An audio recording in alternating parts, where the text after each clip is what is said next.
आज है 3 अगस्त और शुरुआत करते हैं ईरान की न्यूज से। बताया ये जा रहा है कि ईरान ने जो अपने ड्रोन्स और मिसाइल अटैक्स कर रहा है इराक की जो बेस है इरबिल, जहां पर बताया ये जा रहा है कि अमेरिका का बेस है, तो अब अमेरिका इराक के अपने इरबिल बेस को पूरी तरह से छोड़कर जाने वाला है। बताया ये जा रहा है कि यहाँ पर जो पेट्रियट डिफेंस सिस्टम और थार डिफेंस सिस्टम लगे हैं, इसको भी अमेरिका अपने साथ ले जाने वाला है। इराक से अमेरिका अपना पूरा बोरिया बिस्तर बांधने वाला है और वो इस बेस को पूरी तरह से खाली कर देगा। दोस्तों, बताया ये जा रहा है कि जिस हिसाब से ईरान ने ड्रोन्स और मिसाइल्स हमले करे हैं और अमेरिका अब उसको इंटरसेप्ट करना नहीं चाह रहा है इराक के अंदर, अब जिस हिसाब से वो जंग लड़ रहा है वो चाह रहा है कि उसके जो थार डिफेंस सिस्टम है और पेट्रियट एयर डिफेंस सिस्टम है वो उसके डिफेंस में काम आए, ना कि दूसरी कंट्री को डिफेंस करने में काम आए। इराक के अंदर जो अमेरिका के ये सिस्टम्स थे वो इराक की जो अमेरिका की बेस थी उसको प्रोटेक्ट कर रहे थे, लेकिन अमेरिका का कहना है कि इराक में हमारा काम कंप्लीट हो चुका है और अब हम इराक को पूरी तरह से छोड़ रहे हैं। मतलब कि इराक का जो इरबिल बेस है अमेरिका का, वो अब पूरी तरह से खाली हो जाएगा और अब इराक में कोई भी डिफेंस सिस्टम नहीं होगा। जो इराक में अमेरिकन बैक जो फोर्स है, कुर्दिश फोर्स, हमेशा से ईरान की एंटी ग्रुप रहा है, उसी पर ईरान बीच बीच में ड्रोन और मिसाइल अटैक करता रहा है। अब अगर अमेरिका वहां से चला जाता है और अपने सारे डिफेंस सिस्टम वहां से लेकर चला जाता है तो ये जो कुर्दिश आर्मी है ये पूरी अकेली पड़ जाएगी और इसके बाद इनके पास कोई भी डिफेंस सिस्टम नहीं होगा ईरान के मिसाइल्स और ड्रोन से बचने के लिए।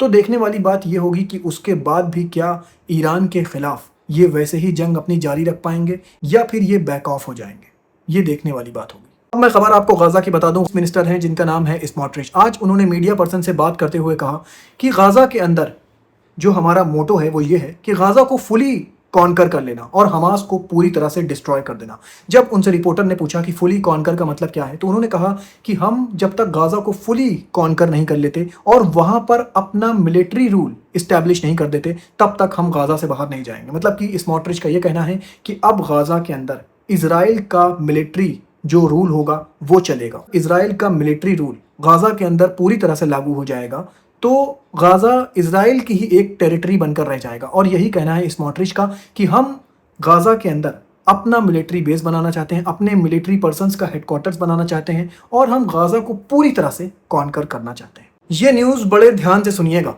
आज बीबीसी के रिपोर्टर ने जब एक इजरायली सेटलर से पूछा क्या एक ज्यूइश की लाइफ 1000 फिलिस्तीनियों से ज़्यादा कीमती है, तो इस इजरायली सेटलर्स ने कहा नहीं, आपने गलत सुना। एक ज्यूस की लाइफ जो है वो 1 मिलियन फिलिस्तीनियों से भी ज्यादा कीमती है। मतलब कि अगर एक इजरायली ज्यूस मरता है तो उसका बदला लेने के लिए अगर 1 मिलियन फिलिस्तीनियों को भी मारा जाए तो वो बराबर नहीं हो सकता। उसकी लाइफ 1 मिलियन फिलिस्तीनियों से ज्यादा बढ़कर है, ये कहना है इस इजरायली सेटलर्स का। इसके बाद बीबीसी की रिपोर्टर कहती है कि इट साउंड लाइक रेसिस्ट। इसके बाद इजरायली सेटलर्स कहता है कि यस, मैं जानता हूं, लेकिन ये सच है, बिकॉज गॉड चूजस। अब मैं आपको एक बहुत अहम खबर बता दूं। ग्रीक में जो वाइल्ड फायर लगी हुई है उसको बुझाने के लिए हेलीकॉप्टरों से काम लिया जा रहा है, लेकिन हेलीकॉप्टर आज इस फायर को बुझा रहे थे तभी एक बड़ा हादसा हो गया। बताया ये जा रहा है कि 2 आग बुझाने वाले हेलीकॉप्टर आपस में लड़ जाते हैं, जिसके बाद एक हवाई जहाज पूरी तरह से तबाह बर्बाद हो जाता है। इसका अभी भी रेस्क्यू ऑपरेशन चल रहा है ग्रीक के इन जंगलों के अंदर। अब मैं खबर आपको रशिया और यूक्रेन की बता दूं। यूक्रेन की तरफ से दावा करा जा रहा है कि आज उसने रशिया के कैपिटल मॉस्को पर एक बड़ा हमला किया है, जो कि रशिया की एक ऑयल रिफाइनरी पर है और एक एयरफील्ड को हिट किया है, जिसमें बताया ये जा रहा है कि मॉस्को के 8 लोगों के मारे जाने की खबर है। दोस्तों, मैं आपसे पहले भी बता चुका हूँ कि यूक्रेन की जो ड्रोन ताकत है वो काफ़ी ज़्यादा मजबूत है और उसका सामना कर पाना रशिया के लिए काफ़ी ज़्यादा मुश्किल होगा। इसी वजह से रशिया भी अब अपने बैलिस्टिक मिसाइल्स को यूज़ कर रहा है, क्योंकि रशिया जानता है कि इस वक्त यूक्रेन का डिफेंस कमज़ोर हो गया है। दोनों एक दूसरे के ऊपर ज़बरदस्त हमले कर रहे हैं, जिसमें सिविलियंस की जान जा रही, दोनों कंट्रीज़ के सिविलियंस की जान जा रही। दुनिया ये चाह रही है कि रशिया और यूक्रेन के बीच में अमन कायम हो जाए और उधर मिडिल ईस्ट में भी अमन कायम हो जाए। उधर डोनाल्ड ट्रंप भी सिग्नल दे चुके हैं कि रशिया और यूक्रेन की जो सीज़फायर डील है वो हो सकता है कि जल्द हो जाए। कहीं ये डील होने में अगर लेट हो गया तो दोनों कंट्रीज़ के इंफ्रास्ट्रक्चर को बहुत ज़्यादा नुकसान हो चुका होगा।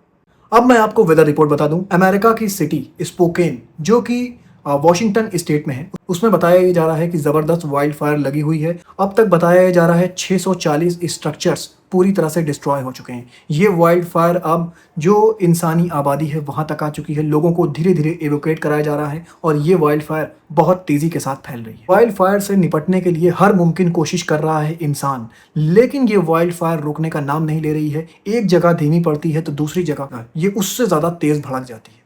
इसको रोकने की हर मुमकिन कोशिश हो रही है, लेकिन अभी तक इंसान इसमें कामयाब नहीं हो पाया है।